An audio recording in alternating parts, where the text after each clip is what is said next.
Oke, pertanyaan dari kami, bagaimana proses perencanaan dan persiapan yang dilakukan sebelum supervisi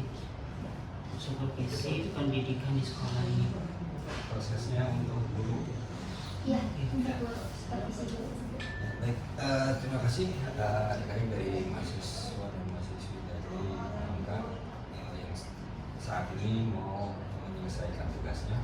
Jadi terkait dengan pertanyaan tersebut adalah begini, ketika kami ingin melakukan supervisi guru, tentunya kami membuat draft terlebih dahulu untuk guru apa saja draftnya. Ini baru dari sini sudah oke. Seperti ini. Jadi memang tugas sekedar supervisi guru dalam lembar penilaian dan lain sebagainya. Baik Pak. Untuk pertanyaan kedua ya, siapa saja yang terlibat dalam rencana supervisi selain guru misalnya? Yang terlibat dalam perencanaannya sekolah-sekolah, wakil dan pengawas. Untuk pertanyaan ketiga, bagaimana kepala sekolah menentukan guru-guru atau kelas yang akan disupervisinya? Menentukannya dari hasil laporan kurikulum. Jadi nanti guru melaporkan siapa saja guru yang perlu disupervisi. Sebenarnya sih semuanya perlu disupervisi, tapi ada beberapa guru yang memang penilaiannya langsung, langsung terjun ke kelas. Gitu ya. Pertanyaan yang keempat, apakah ada sosialisasi atau pemberitahuan kepada guru sebelum supervisi dilakukan? Ya, sosialisasi tetap kita laksanakan. Jadi 2 minggu sebelum kita supervisi nanti dipajang di pamflet atau di ruang pengumuman, dan juga dikabarkan juga melalui grup. Jadi guru nggak dadakan. Jadi setiap ada kegiatan tuh diinformasikan ke mereka gitu. Terjadwal atau tidak dadakan. Baik Pak. Pertanyaan selanjutnya, apa tujuan utama supervisi yang dilakukan? Tujuannya untuk melihat kesembuhan guru, sejauh mana beliau atau mereka mempersiapkan kinerjanya untuk mengajar dan lain sebagainya. Bagaimana kepala sekolah mengidentifikasikan kebutuhan supervisi di sekolah? Kebutuhannya diidentifikasi ya. Iya. Jadi identifikasi kebutuhannya adalah selain daripada persyaratan yang memang dimunculkan atau diajukan dari dinas pendidikan tentang kualitas sekolah tersebut. Jadi kualitas gurunya, kualitas cara mengajarnya dan lain sebagainya. Jadi untuk mengetahui itu. Terus pertanyaan selanjutnya, apakah ada pelatihan khusus bagi supervisor sebelum disupervisi? Ya, ada pelatihannya. Jadi nanti ada bimbingan dari pengawas. Ada bimbingan. Untuk bimbingannya itu dilakukannya sehari sebelumnya atau terjadwal gitu Bapak? Terjadwal. Jadi tidak sehari sebelum terjadwal. Jadi si supervisor itu nanti akan memberikan materi atau memberikan pertanyaan itu dibimbing dulu oleh. Pertanyaan selanjutnya Pak, bagaimana kepala sekolah memotivasikan guru untuk menerima supervisi? Jadi kalau saya tuh selalu mensupport teman-teman itu biar bisa menjelaskan atau melaksanakan kegiatan apapun itu bentuknya. Perkara salah dan tidaknya itu bisa belakang, yang penting bisa dulu, bisa atau mau melaksanakan dengan semangat. Karena kita semua kan tidak sempurna, pasti ada kesalahannya, pasti ada kekurangannya. Nah, kekurangan itu nanti yang akan kita sempurnakan. Jadi selalu mensupport apapun bentuknya, tampil aja dulu, mau perlombaan apa, mau kegiatan apa, tampil. Untuk motivasinya itu seperti apa Bapak? Ya dengan ucapan support dengan semangat, support dengan penting seperti itu. Kalau kita beri reward atau hadiah nanti mereka akan mindsetnya ke sana gitu. Kalau saya tidak terima dan lain sebagainya. Jadi itu mah terpisah lah, ini kita berikan di situ. Selanjutnya, apakah ada kendala yang sering dihadapi selama pelaksanaan supervisi? Jika ada, bagaimana solusinya? Ya, kendala pasti ada. Ada guru misalnya yang sudah terjadwal pada hari H sakit, pada hari H ada kegiatan apa, pada hari itu sudah umum lah gitu, seperti itu. Antisipasi ya kita backup dengan yang lain, jadwal yang lain. Atau bisa juga nanti mereka tetap ditugaskan tapi dengan waktu yang ya, tidak pada minggu itu.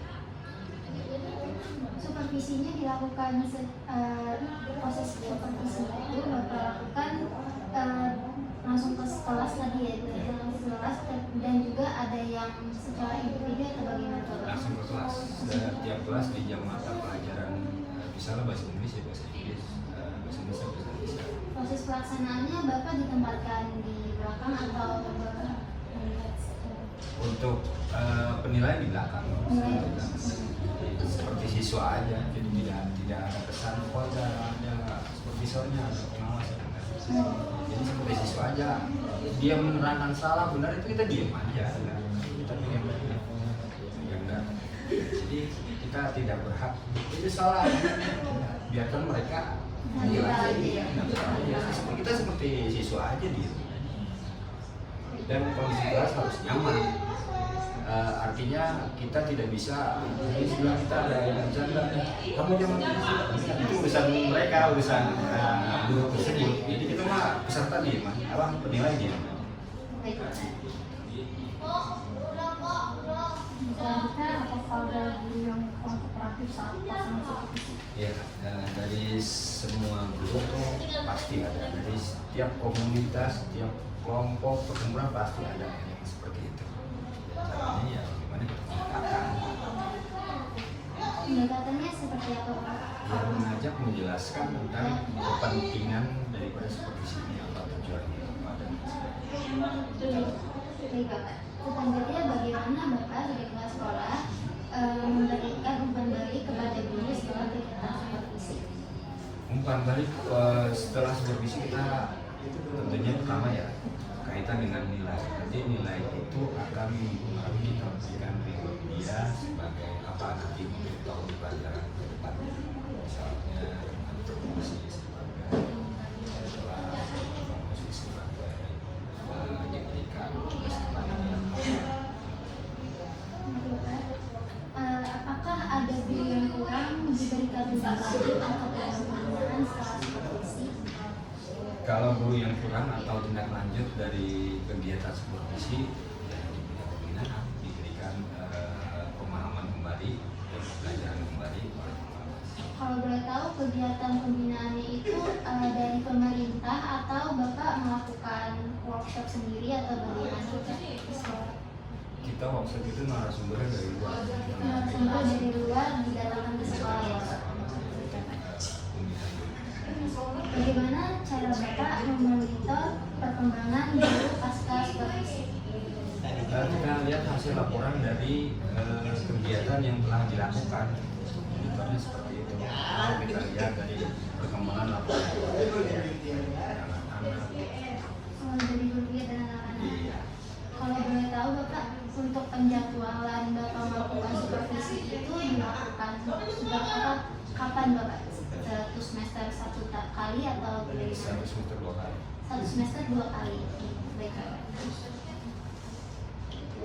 Untuk apakah hasil supervisi yang digunakan untuk pengembangan profesional guru? Ya, pengembangan profesional. Bagaimana caranya Bapak untuk melakukan sebagai pengembangan itu bagaimana? Artinya begini, kalau kita tidak melakukan supervisi, kita tidak tahu, jadi guru juga tidak akan belajar dan belajar lagi. Jadi metodenya pasti polanya seperti itu. Ada yang polanya mencatat, ya itulah. Kalian pasti paham lah tentang itu. Tujuan daripada supervisi itu adalah untuk mengembangkan kembali potensi yang dimiliki guru dan kita keluar dari sejak pola pola ada zaman lagi mencatat lagi dan lain sebagainya. Apakah Bapak melakukan pengklasifikasian, misalkan ada guru yang praktik mengajar baik terus mengajarkan kepada guru yang kurang gitu Bapak? Berbagi praktik baik dilakukan, itu namanya guru. Guru ya gitu. Guru. Jadi tidak ada istilah dalam belajar itu saya sudah sebagai guru tidak mengajarkan tidak, tapi saya berbagi praktik baik dalam terapkan guru. Bapak terangkan juga. Apakah ada evaluasi terhadap pelaksanaan supervisi setelah dilakukan sekolah ini Bapak? Ya, evaluasi pasti tentunya dari hasil apa yang telah disampaikan tadi, ketika dia sudah menyelesaikan atau melaksanakan kegiatan supervisi, maka kita akan evaluasi.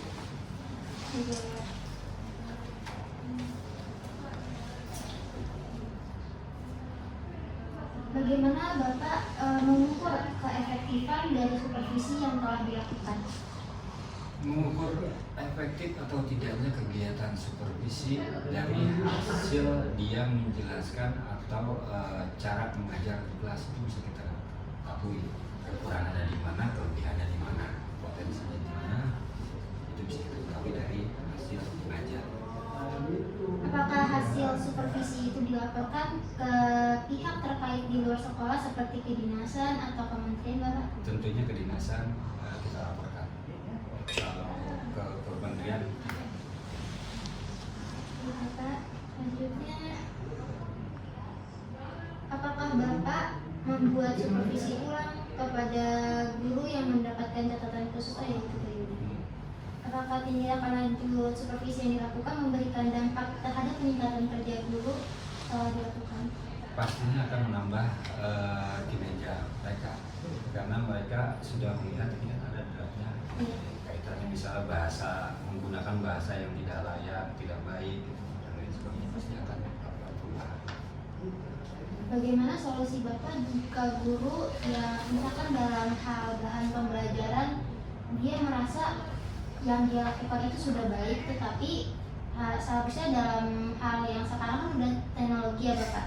Nah harus mengikuti perkembangan teknologi, tapi dia tetap melakukan seperti ceramah dan lain-lain, itu bagaimana Bapak? Itulah tadi yang saya bilang, komunitas belajar atau kombel atau guru-guru itu saling berbagi praktik baik. Jadi sharing tentang guru, pola seperti ini sudah tidak bagus lagi dilakukan, pola seperti ini sudah tidak baik lagi dilakukan dan lain sebagainya. Terkadang mereka berbagi ceramah juga perlu, tapi tidak sepenuhnya ceramah gitu maksudnya. Jadi masing-masing memiliki kelebihan dan kekurangan dari pola-pola belajar. Baik Bapak, terima kasih Bapak. Berarti ini kegiatan supervisinya berkelanjutan ya Bapak? Untuk instrumen supervisi yang digunakan di sekolah ini itu ada panduan dari dinas kah atau ada dari sumber yang lain Pak? Ya, panduan supervisi itu kalau kita lihat di pokoknya memang dari dinas. Oh dari dinas. Dari dinas. Diketahui oleh pengawas. Jadi nanti di sini guru makbar, terus bawahnya baru kepala sekolah dan pengawas. Berarti dinasnya itu dari dinas kota. Ya, kota. Kota. Baik Bapak, sebelum supervisi itu supervisi dilakukan pada guru, itu sebelumnya guru dikasih tahu nggak kalau indikator apa aja nih yang bakal jadi penilaian gitu? Apa cuma jadwalnya saja? Guru itu dikasih draftnya nanti. Oh, di draftnya saja. Draftnya saja. Berarti Jadi kalau secara umum di sana kalau ngajar itu dimulai dari salam, dimulai dari apresiasi, dimulai dari apa gitu. Nggak langsung datang ngajar, nggak. Itu standar gitu. Untuk pelatihan atau bimbingan pengawasnya itu apakah pendampingan dilakukan oleh pengawas sekolah dari dinas atau bisa disebutin nggak Pak dinasnya masih ke kota atau dari provinsi gitu misalnya? Kalau kita dari dinas kota dari pendidikan kota Depok. Kebetulan beliau itu sebagai pengawas kita, pengawas dari dinas pendidikan kota Depok. Ini cukup dijawab biar tidak lagi pertanyaannya sekarang. Apakah supervisi direncanakan berdasarkan evaluasi kinerja sebelumnya? Iya. Oke. Nih selanjutnya yang tadi kan pra supervisi, sekarang saat supervisi. Apakah hasil supervisi dicatat secara tertulis dan disimpan oleh sekolah? Ya. Apakah ada digitalnya Pak?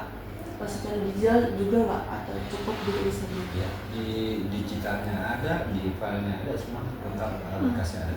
Masih di pertanyaan tertutup ya Pak. Apakah supervisi dilakukan secara tatap muka langsung? Tetap muka. Tetap muka.